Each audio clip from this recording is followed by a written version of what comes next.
La nuit était encore d'un calme presque troublant, alors que Jamal Rivers conduisait son vélo cabossé dans les rues faiblement éclairées de Birmingham, en Alabama. À 16 ans, Jamal connaissait trop bien ces rues, les trottoirs fissurés, les murs marqués par des graffitis, les coins dangereux se cachant dans l'ombre. Pour un garçon comme lui, le monde était une corde raide, et chaque jour ressemblait à un exercice d'équilibre entre sa survie et ses rêves. Ce soir n'était pas censé être différent. Jamal ne roulait pas pour le plaisir. Il faisait une course pour son cousin Tel. Le paquet dans son sac à dos n'était pas le sien, et il ne savait pas exactement ce qu'il y avait à l'intérieur. Tel travaillait pour Dominique Dom Vargas, le chef de gang impitoyable qui dirigeait leur quartier d'une main de fer. Ce n'était pas le rôle de Jamal de poser des questions. Il avait accepté de faire la livraison après que Tel l'avait supplié et lui avait promis que ce serait rapide et facile. Mais, au fond de lui, Jamal savait que rien impliquant Dom n'était jamais facile. L'air était lourd alors qu'il pédalait à travers les rues fissurées, ses oreilles à l'écoute de chaque son. Un chien aboyait au loin et quelque part dans la nuit, on entendait le bruit sourd de la musique provenant d'une fête à la maison. Jamal gardait la tête baissée et ses jambes bougeaient rapidement. Puis, il l'entendit. Un crissement de pneus si fort qu'il dut faire un écart. Jamal se tourna juste à temps pour voir l'éclair des phares alors qu'une voiture noire quittait la route et percutait un lampadaire avec un fracas assourdissant. Le métal gémit sous l'impact et des étincelles volèrent alors que de la fumée s'échappait du capot. Pendant un moment, tout était figé. Le monde retenait son souffle. Puis, Jamal entendit un faible appel à l'aide. Il se figea. À travers le pare-brise fissuré, Jamal pouvait voir une femme blanche sur le siège passager. Ses cheveux blonds étaient striés de sang et son visage était pâle et terrifié. Ses mains serraient son ventre gonflé. Elle était enceinte. À côté d'elle, le conducteur, un homme en costume, était suspendu sur le volant, inconscient. Le cœur de Jamal battait à tout rompre dans sa poitrine. Son instinct lui criait de partir. Ce n'était pas son affaire, et personne ne lui en voudrait s'il s'éloignait. Après tout, intervenir pour des étrangers, en particulier des riches blancs comme ceux dans la voiture, se mettait souvent en danger. Mais une autre voix, plus calme et plus insistante, parla dans son esprit. « Tu vas mourir si tu n'aides pas. » Les mains de Jamal se serrèrent sur le guidon de son vélo. Il regarda de haut en bas la rue. Elle était vide. Personne d'autre ne venait. L'appel à l'aide de la femme s'affaiblissait. La fumée s'échappait du moteur en un léger filet, et les flammes commençaient à danser sous le capot.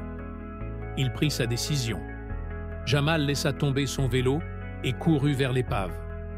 Il attrapa une brique détachée sur le trottoir, la souleva dans ses mains. Les flammes se propageaient rapidement, léchant les bords de l'intérieur de la voiture. Jamal n'eut pas le temps de réfléchir à ce qu'il faisait. Il agissait simplement. De toutes ses forces, il fracasse la brique contre la vitre du passager. Le verre éclata, des éclats coupant ses mains.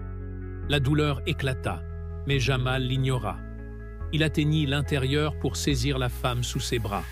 « Madame, je vais vous faire sortir !» cria-t-il. Elle gémit, ses yeux s'ouvrant en grand. « Mon bébé !» murmura-t-elle. « S'il vous plaît, sauvez mon bébé. »« Je le ferai, promis !» dit Jamal. Il la libéra, titubant sous son poids. Sa tête se berçait contre son épaule, tandis qu'il la portait sur le trottoir, l'allongeant aussi doucement que possible. Les flammes rugissaient plus fort. Jamal se retourna vers la voiture. Le conducteur était toujours coincé dans sa ceinture de sécurité, le retenant en place. « Aidez-le !» haleta la femme, sa voix à peine audible. Jamal serra les poings. Il ne voulait pas revenir en arrière. Tous ses instincts lui disaient que c'était trop dangereux. Mais le désespoir dans la voix de la femme le poussa en avant.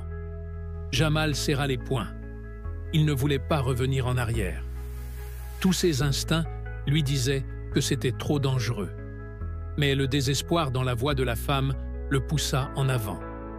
Il courut vers le côté conducteur et tira sur la porte. Elle était coincée. En serrant les dents, Jamal utilisa encore la brique pour briser la vitre et atteindre l'intérieur. Ses mains étaient glissantes de sang à cause des coupures, mais il ne s'arrêta pas. Il fouilla autour du siège et de la ceinture, libérant finalement l'homme. Jamal l'attrapa sous les bras et tira de toutes ses forces. L'homme était plus lourd que la femme, et les muscles de Jamal criaient en protestation. Les flammes étaient partout maintenant, de la fumée noire remplissant ses poumons. Mais, d'une manière ou d'une autre, il réussit à faire sortir l'homme, s'effondrant sur le trottoir juste au moment où la voiture explosait derrière lui. L'explosion fut assourdissante. La chaleur si intense qu'elle donnait l'impression que l'air lui-même avait pris feu. Jamal était allongé sur le sol, à bout de souffle, ses bras et ses jambes comme de la gelée. Sa poitrine se soulevait alors qu'il essayait de comprendre ce qui venait de se passer. La femme pleurait doucement en serrant son ventre. L'homme gémissait, ses yeux s'ouvrant lentement. Les sirènes hurlaient au loin et des lumières clignotantes apparaissaient sur la route. Jamal se força à se lever. Sa tête tournait et ses mains étaient couvertes de coupures et de sang. Mais il ne pouvait pas rester. Le paquet dans son sac à dos était toujours là, et Dom ne tolérait pas les retards ni les excuses. Sans un mot, Jamal retourna en titubant vers son vélo, monta dessus et pédala dans la nuit, disparaissant juste au moment où la première ambulance arrivait. Le matin après l'accident, Evelyn Gordon se réveilla dans un lit d'hôpital. Son corps souffrait et son esprit était assombri par la confusion. Les murs d'un blanc éclatant et le bip régulier de la machine l'entouraient, la ramenant à la réalité. Ses mains se déplacèrent instinctivement vers son estomac. Elle sentit les mouvements fermes de son bébé. Le soulagement l'envahit, même si les larmes lui picotaient les yeux en pensant à l'accident. Les pneus hurlants, la fumée suffocante et le garçon qui l'avait sauvé. « Et mon mari ?» demanda Evelyn en cherchant du regard l'infirmière qui ajustait sa perfusion. « Le garçon qui nous a sortis, » dit-elle. « Savez-vous où il est ?» L'infirmière cligna des yeux, confuse. « Je suis désolée, madame. Aucun garçon n'est venu avec vous. Les premiers intervenants n'ont mentionné personne d'autre. » Le cœur d'Evelyn se serra. Elle regarda vers le lit de l'autre côté de la pièce, où son mari, Richard Gordon, gisait inconscient, la tête enveloppée de bandages. Il était sous sédatif depuis leur admission, et elle n'avait pas encore eu l'occasion de lui parler. Elle serra fermement la couverture, une détermination s'élevant en elle. « J'ai besoin de le retrouver », murmura-t-elle. Quand Richard se réveilla plus tard dans l'après-midi, Evelyn le pressa immédiatement à propos du garçon. Même groggy, il s'en souvenait suffisamment pour hocher la tête. « Il nous a sauvés », dit Richard à voix basse. « J'étais à moitié conscient, mais je me souviens avoir entendu quelqu'un me traîner.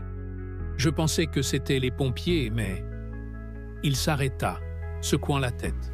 « C'était lui, n'est-ce pas? Un enfant ?» Evelyn hocha la tête, ses yeux brillants de larmes. « J'ai vu son visage. Il était juste un garçon. Il ne devait pas avoir plus de 16 ans. Richard, nous devons le retrouver. » Richard s'appuya contre l'oreiller, grimaçant alors que la douleur lui traversait les côtes. « Evelyn, nous ne savons même pas qui il est. Il aurait pu s'enfuir. Il ne voulait peut-être pas être trouvé. »« Ça n'a pas d'importance, » insista-t-elle, sa voix se haussant.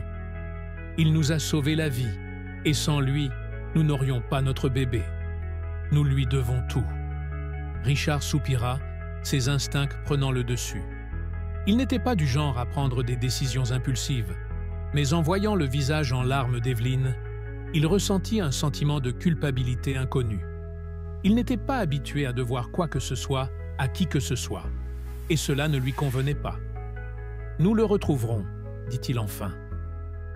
Une fois sorti de l'hôpital, Richard engagea Laura Drake, une détective privée avisée avec une réputation d'obtenir des résultats. Laura n'était pas bon marché, mais Richard n'hésitait jamais quand il s'agissait d'argent. « Que savons-nous du garçon ?» demanda Laura. Elle était assise en face des Gordon dans leur vaste manoir, déjà en train de prendre des notes. « Pas grand-chose, » admit Evelyn, sa voix tremblante. Il était jeune, noir, peut-être 16 ans. Je pense qu'il était à vélo. Il a juste disparu avant l'arrivée des ambulanciers. Laura haussa un sourcil. Un enfant sauve 2 personnes d'un incendie de voiture et s'enfuit sans attendre de crédit. C'est inhabituel. Il a probablement eu peur, dit Evelyn rapidement. Ou peut-être qu'il pensait que personne ne le croirait. Ou il cache quelque chose, ajouta Richard d'un ton prudent. Un enfant comme ça, dans un quartier comme celui où nous nous sommes écrasés, il pourrait être impliqué dans des choses. Evelyn lui lança un regard noir. C'est un héros, Richard. Laura hocha la tête, prenant tout en compte. Je vais commencer par le quartier autour du lieu de l'accident. Quelqu'un a dû le voir. La recherche mena Laura dans l'une des zones les plus difficiles de Birmingham, un quartier où les trottoirs étaient fissurés et les bâtiments s'effondraient sous des années de négligence. En posant des questions, elle reçut toujours la même réponse. Une dame soupçonneuse lui dit « Nous ne parlons pas à des étrangers ici. » Un homme appuyé contre une clôture en grillage répondit « Je ne connais aucun enfant comme ça. » Une femme claqua la porte avant même de lui répondre. Mais Laura persista. Après des jours de questions, elle eut finalement une piste. Un employé de station-service se souvenait avoir vu un garçon à vélo près du lieu de l'accident. « Ça devait être Jamal », dit l'employé en secouant la tête. « Les enfants roulent toujours partout tard dans la nuit. Il est calme, mais c'est quelqu'un de bien. Il est toujours chez sa grand-mère. »« Où puis-je le trouver ?» demanda Laura. L'employé hésita, regardant autour de lui. « Je ne veux pas de problème, vous entendez ? Dom Vargas dirige ce quartier, et si vous fouinez autour de Jamal, vous allez attirer le mauvais type d'attention. » Laura serra les mâchoires. Elle avait entendu parler de Dom Vargas, l'homme tristement célèbre pour son contrôle sur la région. Mais elle n'était pas sur le point d'abandonner. « Je vais tenter ma chance, » dit-elle.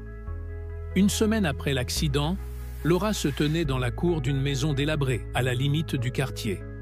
Jamal était là, accroupi dans la terre, un bâton à la main. Il dessinait quelque chose avec des lignes et des formes qui, en y regardant de plus près, ressemblaient à un plan. « Tu es plutôt doué, » dit Laura, marquant sa présence. Jamal leva brusquement les yeux, plissant les paupières. « Qui es-tu »« Je m'appelle Laura, » répondit-elle calmement. « Je cherche le garçon qui a sauvé Richard et Evelyn Gordon la semaine dernière. »« C'était toi, n'est-ce pas ?» Jamal se figea, son bâton planant toujours au-dessus de la terre. Il regarda rapidement autour de lui, comme s'il s'attendait à ce que quelqu'un surgisse des ombres. « Je ne sais pas de quoi tu parles, » marmonna-t-il en se levant. Laura s'approche. « Ils ne sont pas là pour te faire du mal, Jamal. Ils veulent te remercier. Ils te doivent la vie et ne s'arrêteront pas tant qu'ils ne t'auront pas remboursé cette dette. » Jamal croisa les bras, son visage se durcissant. « Je n'ai besoin de rien d'eux. »« Tu n'en as peut-être pas besoin, » dit Laura, sa voix s'adoucissant. « Mais tu ne veux pas savoir pourquoi ils te recherchent? Pourquoi ils s'en soucient tant ?» Jamal hésita. L'idée d'un couple riche et blanc qui le traquait le mettait mal à l'aise, mais la curiosité l'emporta. Après une longue pause, il dit « Très bien. Dis-leur que je parlerai, mais seulement s'ils viennent ici eux-mêmes. » Le lendemain, Evelyn et Richard arrivèrent dans leur élégante voiture noire. Tout le quartier semblait s'arrêter et regarder. Les enfants jouant au basket faisaient une pause et les vieillards, assis sur les porches, échangeaient des regards sceptiques. Jamal sortit de sa maison, le menton levé. Il n'aimait pas l'attention, mais il n'allait laisser personne penser qu'il était intimidé. « Tu es Jamal ?» demanda Evelyn en sortant de la voiture, sa voix douce remplie de gratitude. « Vous nous avez sauvés. » Jamal hocha la tête, son expression illisible. « Ouais, je suppose. » Richard tendit la main, son ton formel. « Je m'appelle Richard Gordon. Vous avez risqué votre vie pour ma femme et mon enfant à naître. Ce n'est pas quelque chose que nous pouvons oublier. Dites-nous ce que vous voulez, et c'est à vous. » Jamal hésita, jetant un coup d'œil aux spectateurs. Il aurait pu demander de l'argent, une nouvelle maison, une voiture, n'importe quoi. Mais au lieu de cela, il dit « Jamal se retourna, son cœur battant à tout rompre. » Marcus Quinn se tenait dans l'ombre, ses larges épaules bloquant la faible lueur de la rue. « Dom veut te parler, » dit Marcus d'une voix basse et menaçante. « Je n'ai rien à voir avec Dom, » répliqua Jamal, essayant de garder sa voix calme. Marcus rit, un rire profond et sans humour. « C'est drôle, gamin. Tu as tout à voir avec Dom. Tu penses qu'il va te laisser défiler avec ses Gordon? Ça lui donne l'air de ne pas contrôler son propre quartier. Détrompe-toi. » Jamal avala difficilement. « Je n'essaie pas de donner une mauvaise image à qui que ce soit. Je veux juste construire quelque chose de mieux, pour moi, pour ma famille. » « Ah, laisse-moi te donner un conseil, » ricana Marcus en s'approchant. « Il n'y a pas de mieux pour les gens comme nous. Tu restes à ta place ou tu paies le prix. La famille aussi paie le prix. » Jamal serra les poings, sa colère couvant juste sous la surface.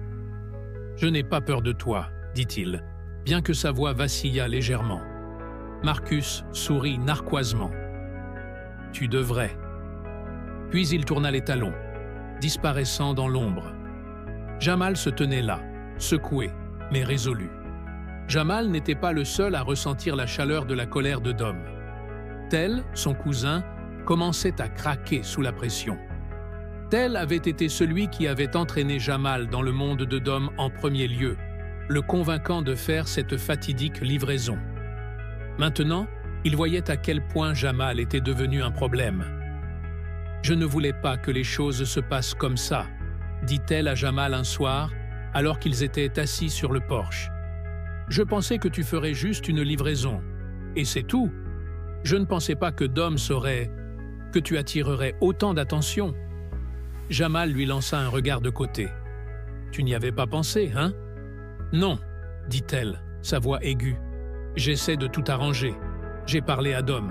Je lui ai dit de reculer. » « Et qu'a-t-il dit ?» demanda Jamal. Tel hésita avant de répondre. « Il a dit que tu étais un problème, qu'il devait gérer ça. » Jamal se força à rester calme. « Je ne recule pas, Tel. Je ne le fais pas.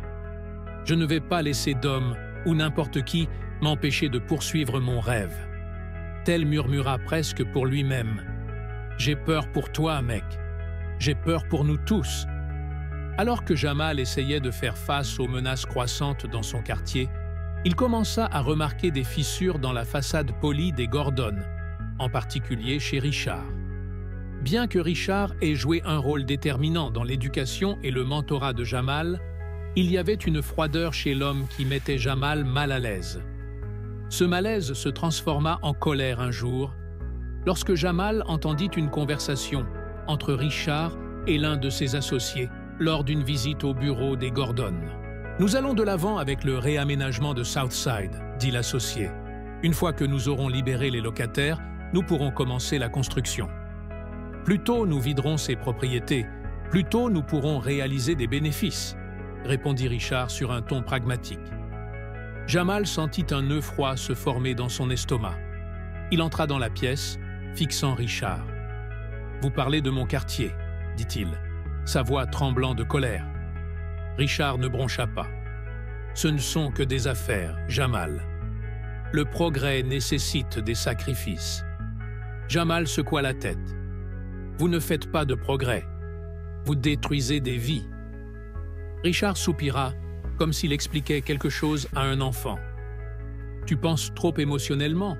Tu dois voir la situation dans son ensemble. » Jamal sortit en trombe du bureau, le cœur battant à cause de la frustration.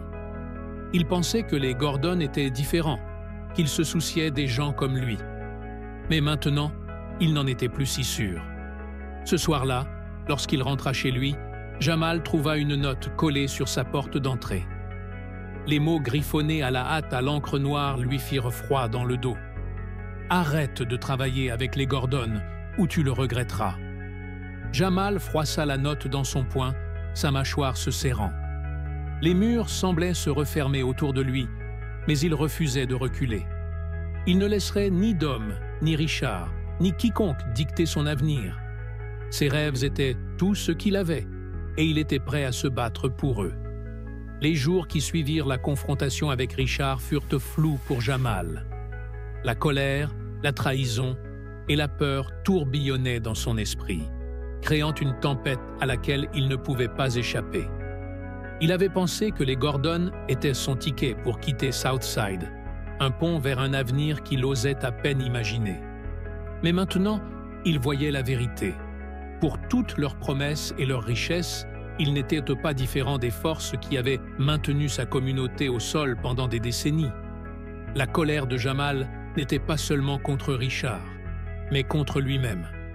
Comment avait-il pu croire que quelqu'un comme Richard Gordon se soucierait vraiment de lui? La chaleur et les encouragements d'Evelyn semblaient sincères, mais désormais, même sa gentillesse semblait entachée par une association douteuse. Chaque fois que Jamal regardait les croquis sur son bureau, des visions de son centre communautaire s'élevant au-dessus des rues brisées de Southside, il ressentait un goût amer. Il n'était plus sûr que le rêve en valait toujours la peine, ou si ce rêve avait jamais été réellement possible. Pendant ce temps, Dom Vargas resserrait son emprise sur Southside. Le chef de gang bouillonnait de rage depuis l'apparition de la relation de Jamal avec les Gordon. Dom n'était pas seulement en colère parce que Jamal avait rejeté son monde, il était furieux de ce que Jamal représentait. Jamal était une menace pour son règne. Si un enfant pouvait s'élever au-dessus des contraintes du quartier, cela inspirerait les autres à faire de même. Jamal se croit intouchable, dit Dom à Marcus une nuit, sa voix basse et dangereuse. Parce qu'il a ces riches blancs dans son coin, il pense qu'il est au-dessus de nous. C'est le moment de lui montrer qu'il a tort. Marcus hocha la tête. Il savait exactement ce que Dom attendait de lui. Pendant ce temps, Tel devenait de plus en plus désespéré. La culpabilité d'avoir impliqué Jamal avec Dom le rongeait. Il savait que les choses dégénéraient. Il avait essayé de convaincre Dom de laisser Jamal tranquille, mais ses supplications étaient tombées dans l'oreille d'un sourd. Une nuit, Tel retrouva Jamal sur le porche de la maison de leur grand-mère. Jamal était assis, son carnet de croquis sur ses genoux, bien qu'il ne dessinât pas. Il fixait la page blanche, ses mains tremblant légèrement. « Jamal, on doit parler », dit-elle en s'asseyant à côté de lui. Jamal lui jeta un coup d'œil, mais ne répondit pas. « Je sais que tu es en colère contre moi », continua-t-elle, « et tu as bien raison de l'être. Mais je tente de régler ça. » Jamal le regarda enfin, son expression impénétrable. « Régler ça? Tu ne peux pas défaire ce qui est déjà fait. »« Je peux essayer, » répondit-elle. « J'ai parlé à Dom. Je lui ai dit de reculer. » Jamal se tourna vers lui, inquiet. « Et il a dit quoi ?»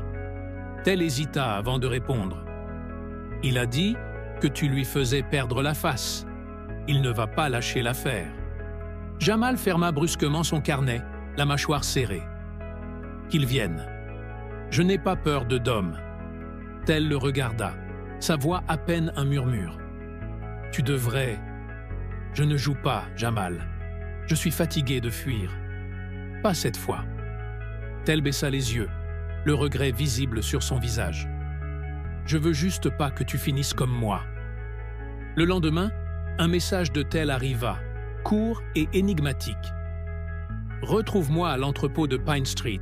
C'est important. » Jamal hésita. L'entrepôt se trouvait en plein cœur du territoire des gangs, un endroit qu'il avait toujours évité. Mais s'il y avait une urgence, Il ne pouvait pas ignorer son cousin, malgré la colère qui le rongeait. Le soir venu, Jamal enfourcha son vélo et se dirigea vers l'entrepôt. L'air semblait plus lourd que d'habitude, chaque ombre s'étendant un peu trop loin, chaque bruit résonnant de manière inquiétante. Lorsqu'il arriva, l'entrepôt était sombre et silencieux. Ses fenêtres brisées le fixaient comme des yeux vides. Jamal poussa la porte, qui grinça dans le silence, et entra. Ses pas résonnaient sur le sol en béton. « Tel » appela-t-il, sa voix légèrement hésitante. La porte se referma derrière lui. Au moment où il se retourna, Marcus Quinn émergea des ombres. « Eh bien, le gamin au grand rêve a décidé de se montrer, » dit Marcus, sa voix dégoulinant de moquerie. Le cœur de Jamal s'emballa. « Où est-elle » Marcus sourit. « Ton cousin ne viendra pas. Mais ne t'inquiète pas, tu le verras bien assez tôt. » Il fit une pause. « Dom voulait que je t'envoie un message. » Jamal scruta la pièce à la recherche d'une issue. « Je n'ai pas peur de toi. »« Tu devrais, » répondit Marcus en sortant une arme. Avant qu'il ne puisse agir, la porte s'ouvrit brusquement. Tel se précipita en criant « Laisse-le tranquille !» Marcus, surpris, n'eut pas le temps de réagir. Jamal se jeta sur lui, saisissant son bras et luttant pour prendre le contrôle de l'arme. Les deux hommes se battirent de bruyamment, leur grognement résonnant dans l'entrepôt vide. Tel s'impliqua dans la lutte, tentant d'éloigner Marcus de Jamal. Ils tombèrent tous trois au sol, l'arme glissant au loin. Soudain, un coup de feu éclata, assourdissant. Jamal se figea, ses oreilles bourdonnant. Marcus recula, son visage tordu par la douleur. Mais ce n'était pas lui qui avait été touché. Tel s'effondra, le sang se répandant autour de lui. « Tel !» hurla Jamal en se jetant à ses côtés, le cœur brisé. Marcus saisit l'arme et la pointa vers lui, mais le bruit des sirènes s'approchant le fit hésiter. Il lança un regard noir à Jamal. « Ce n'est pas fini », grogna-t-il avant de disparaître dans l'ombre. Jamal berça Tel dans ses bras, les larmes coulant sur son visage.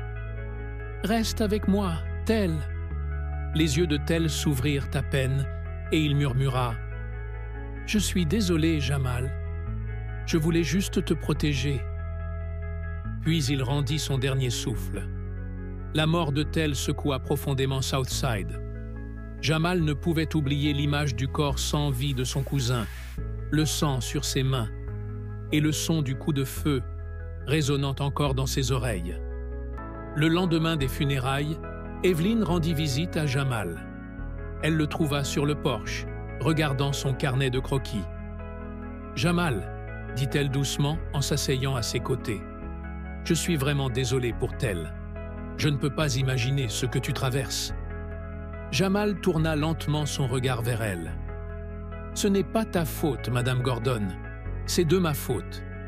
Je pensais pouvoir changer les choses, mais tout ce que j'ai fait, c'est empirer les choses. » Evelyn secoua la tête. « Non, Jamal, tu as fait plus que n'importe qui d'autre, et Tel voudrait que tu continues à te battre. » Les mois passèrent, et Jamal commença à guérir, lentement mais sûrement. Un centre communautaire fut érigé au cœur du quartier, conçu selon les croquis de Jamal. Il fut financé de manière anonyme, mais tout le monde savait qui en était l'architecte. Lors de l'inauguration, Evelyn se tenait sur le podium, la voix tremblante d'émotion. Ce centre est plus qu'un simple bâtiment. C'est un symbole d'espoir et de résilience. Il nous rappelle que, même face à une tragédie, nous pouvons construire quelque chose de beau. Jamal n'assista pas à la cérémonie. Il avait quitté Birmingham, portant avec lui le poids de la mémoire de Tel. Depuis une colline surplombant la ville, il murmura une dernière fois « Je suis désolé, Tel. Je ferai en sorte que cela compte. Je le promets. » Puis il partit, laissant derrière lui un héritage qui inspirerait les générations à venir.